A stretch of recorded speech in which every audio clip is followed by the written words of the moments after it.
Praise the lord. ఈరోజు ఏర్పాటు చేయబడిన దేవుని వాక్యము. నిశ్చయముగా నీవు నీ చేతుల కష్టార్జితము అనుభవించెదవు, నీవు ధన్యుడవు, నీకు మేలు కలుగును. ఆమెన్. కీర్తనల గ్రంథము 128 అధ్యాయము 2వ వచనం. మనము యెహోవా యందు భయభక్తులు కలిగి ఆయన త్రోవల యందు నడిచేవారందరూ ధన్యులవుతాము. కొన్ని విషయాలలో మన చేతుల కష్టార్జితము అనుభవించలేకపోతాము. కానీ ప్రభు ఏమంటున్నాడంటే, నిశ్చయముగా నీవు నీ చేతుల కష్టార్జితం అనుభవించదవు, నీవు ధన్యుడవు, నీకు మేలు కలుగును అంటున్నాడు.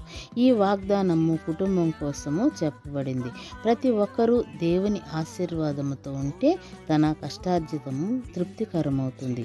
మొదట నీ స్థితి కొంచెమే ఉన్నా తుదకు నీవు మహాభివృద్ధి పొందెదవు అని ప్రభువు వాగ్దానం చేస్తున్నాడు. ఇతర బాధల కొరకు, అనవసరమైన ఖర్చుల కొరకు మన చేతి కష్టార్జితము వ్యయమైపోకుండా దేవుడు మనకు ధైర్యం ఇస్తున్నాడు. మనందరినీ నిశ్చయముగా ఆశీర్వదించి ఉన్నతమైన స్థానము అనుగ్రహించాలని కోరుకుందాము. ఆమెన్. Praise the lord.